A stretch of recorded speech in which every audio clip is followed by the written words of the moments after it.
ನಮಸ್ತೆ, welcome back to my YouTube channel. ನನ್ನ ಚಾನಲ್ನ ಯಾರೆಲ್ಲ ಹೊಸದಾಗಿ ನೋಡ್ತಾ ಇದ್ದೀರಾ ಅವರು ಸಬ್ಸ್ಕ್ರೈಬ್ ಮಾಡ್ಕೊಂಡು ನೋಡಿ, ಹಾಗೆ ನನಗೆ ಸಪೋರ್ಟ್ ಮಾಡಿ. ನಾನು ಈ ವಿಡಿಯೋ ಇವತ್ತು ಸ್ಟಾರ್ಟ್ ಮಾಡ್ತಾ ಇದ್ದೀನಿ. ಈ ವಿಡಿಯೋದಲ್ಲಿ ನಾನು ಸ್ವಲ್ಪ ನಾಯಿಗಳದ್ದು ಆಟ ಎಲ್ಲ ಇತ್ತು, ಅದನ್ನು ಸ್ವಲ್ಪ ವಿಡಿಯೋ ಮಾಡಿದ್ದೀನಿ. ಜೊತೆಗೆ ಸಿಹಿಗೆಣಸು ತೊಗೊಬಂದಿದ್ರು, ಅದನ್ನು ಬೇಯಿಸೋದು ಹೇಗೆ ಅಂತಲೂ ತೋರಿಸ್ತಾ ಇದ್ದೀನಿ. ಮತ್ತು ಡ್ರೈ ಫ್ರೂಟ್ಸ್ ಉಂಡೆನ ತುಂಬ ಥರ ಮಾಡ್ತಾರೆ. ನಾನು ಈ ರೀತಿಯಾಗಿ ಕ್ರಿಸ್ಪಿಯಾಗಿರುತ್ತೆ ಅಂತೇಳಿ ಮಾಡಿದ್ದೀನಿ. ಅದನ್ನು ಹೇಗೆ ಮಾಡೋದು ಅಂತ ಈ ವಿಡಿಯೋದಲ್ಲಿ ನೋಡೋಣ. ಮೊದಲಿಗೆ ನಾನಿಲ್ಲಿ ನಾಯಿಗಳದ್ದು ಸ್ವಲ್ಪ ವಿಡಿಯೋ ಮಾಡಿದ್ದೆ. ನಮ್ಮನೆ ನಾಯಿಗಳಿದ್ವು. ಆ ನಾಯಿಗಳು ಎಷ್ಟು ಆಟ ಆಡ್ತವೆ ಅಂತಂದರೆ ಏನೋ ಒಂಥರ ಖುಷಿ ಅನಿಸ್ತಾ ಇರುತ್ತೆ. ಆಮೇಲೆ ಅವುಗಳನ್ನ ನೈಟೆಲ್ಲ ಹೊರಗಡೆ ಬಿಟ್ಟಿರ್ತೀವಿ. ಡೇ ಟೈಮಲ್ಲಿ ಈ ಥರ ಬೋನೊಳಗಡೆ ಹಿಂಗೆ ಕೂಡಾಕಿರ್ತೀವಿ. ಬೋನೊಳಗಿಂದ ಹೊರಗಡೆಗೆ ಬಿಟ್ಟಾಗಂತೂ ಅದ್ರ ಖುಷಿನೇ ನೋಡೋಕ್ಕಾಗ್ತಿರಲ್ಲ. ಅಷ್ಟು ಚೆನ್ನಾಗಿ ಎಲ್ಲ ಫುಲ್ ಓಡಾಡ್ತಿರ್ತವೆ. ಬೋನೊಳಗಿದ್ದಾಗ ಸ್ವಲ್ಪ ಅವಕ್ಕೆ ಹಿಂಸೆನೇ, ಓಡಾಡ್ಕೊಂಡಿರೋ ಪ್ರಾಣಿಗಳನ್ನ ಕೂಡಾಕ್ದಾಗ ಅದು ಸಹಜ. ಹೊರಗಡೆ ಬಿಟ್ಟಾಗ ಬೋನೊಳಗಡೆ ಹೋಗೋ ಥರ ನಾವೇನಾದರೂ ಇದು ಮಾಡಿದಾಗ ಕಡ್ಡಿ ಏನಾದರೂ ಇಟ್ಕೊಂಡು ಎಷ್ಟು ಆರಾಮಾಗಿ ಅದ್ರ ಪ್ಲೇಸ್ಗೆ ಹೋಗಿ ಕೂತ್ಕೋತವೆ ಅಂತಂದರೆ ಅದೇನೋ ಒಂಥರ ತುಂಬ ಚೆನ್ನಾಗಿ ಅನ್ನಿಸ್ತಿರುತ್ತೆ ನೋಡೋಕ್ಕೆ. ಏನಪ್ಪ ಅಂತಂದರೆ ಪ್ರಾಣಿಗಳಲ್ಲಿ ನಿಯತ್ತಿರೋ ಪ್ರಾಣಿ ಅಂದರೆ ನಾಯಿನೇ. ಜೊತೆಗೆ ಮನುಷ್ಯನಿಗಿಂತ ನಾಯಿ ಎಷ್ಟು ನಿಯತ್ತು ಅನ್ನೋದನ್ನು ಗೊತ್ತಿರುವಂಥ ವಿಚಾರನೇ. ಹಾಗಾಗಿ ನಾನು ಸ್ವಲ್ಪ ಇದ್ರ ಬಗ್ಗೆ ನಾಯಿದು ವಿಡಿಯೋ ಮಾಡಿದೆ. ಜೊತೆಗೆ ಇನ್ನೂ ಆಟ ಆಡಿರೋದಂತೂ ಶಾರ್ಟ್ಸಲ್ಲಿ ಹಾಕಿದ್ದೀನಿ. ತುಂಬ ಚೆನ್ನಾಗಿ ಆಟ ಆಡಿದ್ದಾವೆ. ನೀವು ಬೇಕಂತ ಅಂದರೆ ಶಾರ್ಟ್ಸಲ್ಲಿ ನೋಡಿ. ಅವುಗಳ ಜೊತೆ ಆಟ ಆಡ್ತಾಯಿದ್ರೆ ಟೈಮು ಹೋಗೋದೇ ಗೊತ್ತಾಗಲ್ಲ.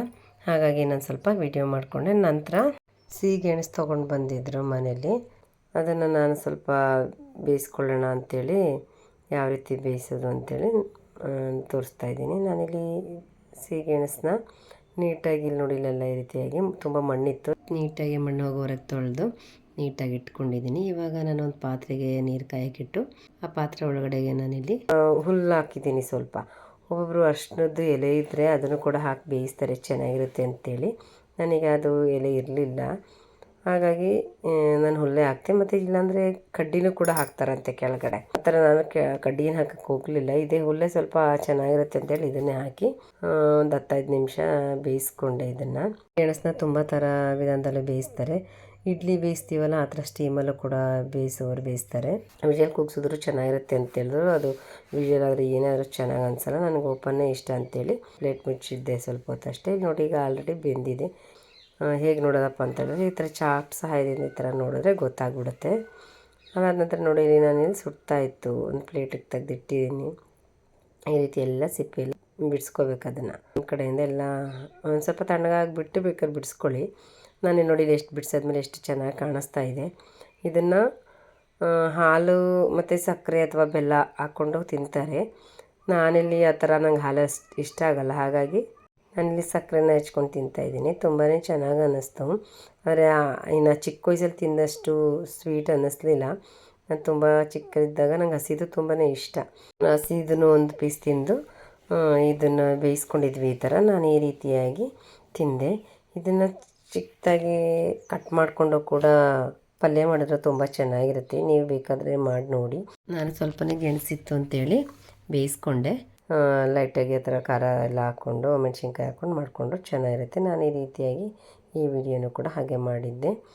ಅದಾದ ನಂತರ ನಾನಿಲ್ಲಿ ಡ್ರೈ ಫ್ರೂಟ್ಸ್ ಉಂಡೆ ಮಾಡ್ಕೊಳ್ಳೋಣ ಅಂತೇಳಿ ಡ್ರೈ ಫ್ರೂಟ್ಸ್ ತಂದಿಟ್ಕೊಂಡಿದ್ವಿ.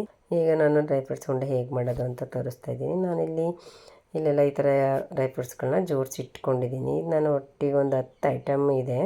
ಇದನ್ನೆಲ್ಲ ನಾನು ಇವಾಗ ನೀಟಾಗಿ ಇಟ್ಕೊಂಡಿದ್ದೀನಿ. ನಂತರ ಒಂದು ಪ್ಯಾನ್ನ ಕಾಯಕ್ಕಿಟ್ಟು ಅದಕ್ಕೆ ತುಪ್ಪ ಹಾಕೋತಾ ಇದ್ದೀನಿ. ನಾನಿಲ್ಲಿ ನೋಡಿಲಿ 3-4 ಸ್ಪೂನಷ್ಟು ತುಪ್ಪ ಹಾಕ್ಕೊಂಡು ಎಲ್ಲನೂ ಕೂಡ ಒಂದೊಂದಾಗಿ ತುಪ್ಪದಲ್ಲಿ ಹುರ್ಕೋತಾ ಇದ್ದೀನಿ. ತುಪ್ಪದಲ್ಲಿ ಹುರ್ಕೊಳ್ಳೋದ್ರಿಂದ ತುಂಬ ಕ್ರಿಸ್ಪಿಯಾಗಿ ತುಂಬ ಚೆನ್ನಾಗಿ ಅನಿಸುತ್ತೆ. ಆಮೇಲೆ ಏನೋ ಒಂಥರ ಟೇಸ್ಟ್ ತುಪ್ಪದಲ್ಲಿ, ಹಾಗಾಗಿ ತುಪ್ಪದಲ್ಲಿ ಹುರ್ಕೋತಾ ಇದ್ದೀನಿ. ಡ್ರೈ ಹುರ್ಕೊಳ್ಳೋರು ಕೂಡ ಹುರ್ಕೋಬೋದು, ಅವರಿಗಿಷ್ಟ. ತುಪ್ಪ ಬೇಡ ಅಂತಂದರೆ ಡ್ರೈಯಲ್ಲಿ ಹುರ್ಕೋಬೋದು. ನಾನಿಲ್ಲಿ ಬಾದಾಮಿನ ಈ ರೀತಿಯಾಗಿ ಹುರ್ಕೊಂಡು ಒಂದು ಪ್ಲೇಟಿಗೆ ತೆಗೆದಿಟ್ಕೊಂಡಿದ್ದೀನಿ. ಅದಾದ ನಂತರ ವಾಲ್ನಟ್ಟು ಕೂಡ ತೊಗೊಬಂದಿದ್ವಿ. ಅದನ್ನು ಕೂಡ ಈಗ ತುಪ್ಪದಲ್ಲಿ ಹುರ್ಕೋತಾ ಇದ್ದೀನಿ. ಇದನ್ನು ನಾನು ಏನಂತಂದರೆ ಎಲ್ಲನೂ ಒಂದು ಕಪ್ಪಲ್ಲಿ, ಯಾವ ಕಪ್ ತೊಗೊಂಡಿದ್ದೆ ಅದೇ ಕಪ್ಪಲ್ಲಿ ಎಲ್ಲ ಅದು ತೊಗೊಂಡಿದ್ದೀನಿ. ಈ ರೀತಿಯಾಗಿ ವಾಲ್ನಟ್ಟು ಕೂಡ ಇಲ್ಲಿ ಫ್ರೈ ಆಯಿತು. ಅದಾದ ತಕ್ಷಣ ಅದನ್ನು ಕೂಡ ಪ್ಲೇಟಲ್ಲಿ ಇಟ್ಕೊಂಡು ನೆಕ್ಸ್ಟು ಗೋಡಂಬಿನೂ ಕೂಡ ಅದೇ ರೀತಿಯಾಗಿ ಹುರ್ಕೊಂಡಿದ್ದೀನಿ. ಈಗ ತುಪ್ಪದಲ್ಲಿ ಹುರಿಯೋದ್ರಿಂದ ತುಂಬಾ ಚೆನ್ನಾಗಿ ಅನಿಸುತ್ತೆ. ಮತ್ತು ಸ್ಲೋ ಫ್ಲೇಮಲ್ಲಿ ಇಟ್ಕೊಂಡು ಹುರಿತೀವಲ್ಲ, ಹಾಗಾಗಿ ಏನೋ ಒಂಥರ ಚೆನ್ನಾಗಿರುತ್ತೆ. ನೀವು ಹೈ ಫ್ಲೇಮಲ್ಲಿ ಮಾಡ್ಕೊಳಕ್ಕೆ ಹೋಗಬೇಡಿ. ಸ್ಲೋ ಫ್ಲೇಮಲ್ಲಿ ಇಟ್ಕೊಂಡೆ ನೀಟಾಗಿ ನಿಧಾನ ಆದರೆ ಪರವಾಗಿಲ್ಲ ಹುರ್ಕೊಂಡ್ರೆ ತುಂಬ ಚೆನ್ನಾಗಿರುತ್ತೆ. ಇವಾಗ ನಾನು ದ್ರಾಕ್ಷಿನ ಕೂಡ ಹಾಗೆ ಹುರ್ಕೋತಾ ಇದ್ದೀನಿ. ದ್ರಾಕ್ಷಿನ ಡ್ರೈಯಲ್ಲಿ ಹಾಕಿದ್ರೂ ಚೆನ್ನಾಗಿರುತ್ತೆ, ಆದರೆ ತುಪ್ಪದಲ್ಲಿ ಹುರಿದ್ರೆ ತುಂಬ ಚೆನ್ನಾಗಿ ಅದು ಅರಳುತ್ತಲ್ಲ ಅಂತೇಳಿ ನಾನು ಇದನ್ನು ತುಪ್ಪದಲ್ಲಿ ಇದನ್ನು ಕೂಡ ಹಾಗೆ ದ್ರಾಕ್ಷಿನೂ ಕೂಡ ಹುರ್ಕೋತಾ ಇದ್ದೀನಿ. ನೋಡಿ, ಈಗ ಸ್ವಲ್ಪ ತುಪ್ಪ ಹಾಕ್ಕೊಂಡು ಹುರಿಯೋದ್ರಿಂದ ಯಾವ ರೀತಿಯಾಗಿ ಅದು ಅರಳಿದೆ ಅಂತ ನೋಡ್ತಾ ಇದ್ದೀರಲ್ವ. ನಂತರ ಕುಂಬಳಕಾಯಿ ಬೀಜ ಹಾಕ್ಕೊಂಡು ಹುರ್ಕೋತಾ ಇದ್ದೀನಿ.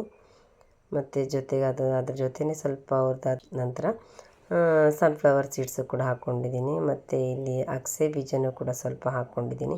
ಇದರಲ್ಲೆಲ್ಲ ಪ್ರೋಟೀನ್, ಫೈಬರ್, ಕ್ಯಾಲ್ಶಿಯಮ್ಸ್ ಎಲ್ಲ ಇರುತ್ತೆ ಅಂತೇಳಿ ಎಲ್ಲನೂ ಕೂಡ ಹಾಕ್ಕೊಂಡು ತುಪ್ಪದಲ್ಲಿ ಈಗ ಈ ರೀತಿಯಾಗಿ ಹುರ್ಕೊಂಡಿದ್ದಾಯಿತು. ಹುರ್ಕೊಂಡ ನಂತರ ನಾನು ಇಲ್ಲಿ ಕೊಬ್ಬರಿನ ಸ್ವಲ್ಪ ತೊದಿಟ್ಕೊಂಡಿದ್ದೆ, ಅದನ್ನು ಕೂಡ ಸ್ವಲ್ಪ ಹಾಕ್ಕೊಂಡು ಹುರ್ಕೊಂಡಿದ್ದೀನಿ. ಹುರ್ಕೊಂಡ ನಂತರ ನಾನಿಲ್ಲಿ ಗಸಗಸೆನೂ ಚೆನ್ನಾಗಿರುತ್ತೆ ಫ್ಲೇವರ್ ಎಲ್ಲ ಅಂತೇಳಿ ಗಸಗಸೆನ ಕೂಡ ಹಾಕ್ಕೊಂಡು ನೀಟಾಗಿ ಎಲ್ಲ ಹುರ್ಕೊಂಡಿದ್ದಾಯಿತು. ಜೊತೆಗೆ ಸ್ವೀಟ್ ಅಂಶ ಇರುತ್ತೆ ಅಂತೇಳಿ ನಾನಿಲ್ಲಿ ಡೇಟ್ಸ್ ತೊಗೊಂಡಿದ್ದೀನಿ. ಇಲ್ಲಿ ನಾನು ಡ್ರೈ ಡೇಟ್ಸ್ ಅಲ್ಲ, ಇದು ಸ್ವಲ್ಪ ಮಾಮೂಲಿ ಡೇಟ್ಸ್ ತೊಗೊಂಡು ಇದನ್ನು ಕೂಡ ಹಾಗೆ ಸ್ವಲ್ಪ ಹುರ್ಕೊಂಡಿದ್ದಾಯಿತು. ಹುರಿದೆಲ್ಲ ಆದಮೇಲೆ ನಾನೀಗ ಇದನ್ನು ಮಿಕ್ಸಿ ಮಾಡ್ಕೊಳ್ಳಿಲ್ಲ. ಇದನ್ನು ಪೌಡರ್ನ ಮಿಕ್ಸಿ ಮಾಡ್ಕೋತಾರೆ ಆಲ್ಮೋಸ್ಟ್ ಆಲು. ಬಾಯಿಗೆಲ್ಲ ತುಂಬ ಚೆನ್ನಾಗಿ ಕ್ರಿಸ್ಪಿಯಾಗಿ ಸಿಕ್ತಿ ಅಂತೇಳಿ ನೋಡಿ ರೀತಿಯಾಗಿ ಚಾಕಲ್ಲಿ ನಾನೀಗ ಈ ಥರ ಕಟ್ ಮಾಡ್ಕೋತೀನಿ. ತುಪ್ಪದಲ್ಲಿ ಹುರಿದಿರೋದ್ರಿಂದ ತುಂಬ ಚೆನ್ನಾಗಿ ಕಟ್ಟಾಗುತ್ತೆ ನೀಟಾಗಿ. ನೋಡಿ, ಈಗ ಇದೆಲ್ಲ ತಿಂದಾಗ ಬಾಯಿಗೆ ಈ ಥರ ಸಿಗುತ್ತೆ. ನಾನು ಇದನ್ನೆಲ್ಲ ಹಾಕ್ಕೊಂಡು ಮಿಕ್ಸ್ ಮಾಡ್ಕೊತಾ ಇದ್ದೀನಿ ನೀಟಾಗಿ. ಮಿಕ್ಸ್ ಮಾಡಿಕೊಂಡು ಇಲ್ಲಿ ನೋಡಿ, ನಾನು ಇದನ್ನು ಜೇನುತುಪ್ಪದಲ್ಲಿ ಉಂಡೆ ಕಟ್ಕೋತಾ ಇದ್ದೀನಿ. ತುಂಬ ಚೆನ್ನಾಗಿರುತ್ತೆ ಅಂಥೇಳಿ ನೋಡಿ, ಜೇನುತುಪ್ಪದಲ್ಲೂ ತುಂಬ ಚೆನ್ನಾಗಿರುತ್ತೆ. ಸ್ವೀಟು ತುಂಬ ಬೇಕಿಲ್ವಲ್ಲ, ಹಾಗಾಗಿ ನಾನು ಜೇನುತುಪ್ಪದಲ್ಲೇ ಸಾಕು ಅಂತೇಳಿ ಜೇನುತುಪ್ಪದಲ್ಲಿ ಉಂಡೆ ಕಟ್ಕೊಂಡು ನೋಡಿ ರೀತಿ ಉಂಡೆ ಕಟ್ಕೊಂಡು ಇಲ್ಲಿ ಇಟ್ಕೊಂಡಿದ್ದೀನಿ. ಇದಾದ ನಂತರ ನಾನು ಸ್ವಲ್ಪನ ಬೆಲ್ಲದ್ದು ಪಾಕ ತೊಗೊಂಡಿದ್ದೆ, ಅದು ಸ್ಕಿಪ್ ಆಗಿದೆ ವಿಡಿಯೋ. ಬೆಲ್ಲನ ಸ್ವಲ್ಪ ಕರಗಿಸ್ಕೊಂಡು ಒಂದು ಸ್ವಲ್ಪ ಲೈಟಾಗಿ ಇದು ಮಾಡಿ ಬೆಲ್ಲದಲ್ಲೂ ಸ್ವಲ್ಪ ಉಂಡೆಗಳು ಕಟ್ಕೊಂಡಿದ್ದೆ. ಈ ರೀತಿ ನೋಡಿ ಬೆಲ್ಲದಲ್ಲೂ ಕಟ್ಕೊಂಡು ಸ್ವಲ್ಪ ಉಂಡೆ ಈ ರೀತಿ ಮಾಡ್ಕೊಂಡಿದ್ದೆ. ಆ ಎರಡೂ ಕೂಡ ತುಂಬಾ ಟೇಸ್ಟ್ ಚೆನ್ನಾಗಿದೆ. ಮತ್ತು ಹೀಗೆ ಕಟ್ ಮಾಡಿರೋದ್ರಿಂದ ತುಪ್ಪದಲ್ಲಿ ಹುರಿದಿರೋದ್ರಿಂದ ತುಂಬಾ ಕ್ರಿಸ್ಪಿಯಾಗಿ ತುಂಬಾ ಚೆನ್ನಾಗಿ ಅನಿಸುತ್ತೆ. ನೀವು ಬೇಕಂದರೆ ಇನ್ನು ಬೇರೆ ಡ್ರೈ ಫ್ರೂಟ್ಸ್ಗಳನ್ನ ಯೂಸ್ ಮಾಡಿಕೊಂಡು ಕೂಡ ಮಾಡ್ಕೋಬೋದು. ನಾನು ತಕ್ಕಮಟ್ಟಿಗೆ ಇಷ್ಟು ಡ್ರೈ ಫ್ರೂಟ್ಸ್ಗಳನ್ನ ತೊಗೊಂಡು ಈ ರೀತಿಯಾಗಿ ಉಂಡೆ ಮಾಡ್ಕೊಂಡಿದ್ದೀನಿ. ನೀವು ಈ ರೀತಿಯಾಗಿ ಮಕ್ಕಳಿಗೆ ಮಾಡಿಕೊಡಿ, ತುಂಬ ಇಷ್ಟಪಟ್ಟು ಕೂಡ ತಿಂತಾರೆ. ಯಾಕಂದರೆ ತುಪ್ಪದಲ್ಲಿ ಹುರಿದಿರೋದೇ ಮೇಯ್ನು. ಮಕ್ಕಳು ಒಂದು ಉಂಡೆ ತಿಂದರೆ ಸಾಕು, ಬ್ರೇಕ್ಫಾಸ್ಟ್ ಆದಂಗೆ ಆಗಿಬಿಡುತ್ತೆ. ಪೌಡ್ರ್ ಮಾಡ್ಕೊಂಡು ಮಾಡಿದ್ರೆ ತುಂಬ ಚೆನ್ನಾಗಿ ಅನಿಸುತ್ತೆ, ಆದರೆ ಇಷ್ಟು ಹಿತವಾಗಿ ಅನಿಸಲ್ಲ. ನೀವು ಬೇಕಿದ್ರೆ ಎರಡು ಥರ ಟ್ರೈ ಮಾಡಿ ನೋಡಿ, ಈ ರೀತಿನೂ ಮಾಡಿ ನೋಡಿ. ಹೇಗಿದೆ ಅಂತೇಳಿ ಕಾಮೆಂಟ್ ಬಾಕ್ಸಲ್ಲಿ ಕಮೆಂಟ್ ಮಾಡಿ, ಲೈಕ್ ಮಾಡಿ, ಶೇರ್ ಮಾಡಿ. Thank you. ಇದಾಗಿತ್ತು ಇವತ್ತಿನ ನನ್ನ ವಿಡಿಯೋ.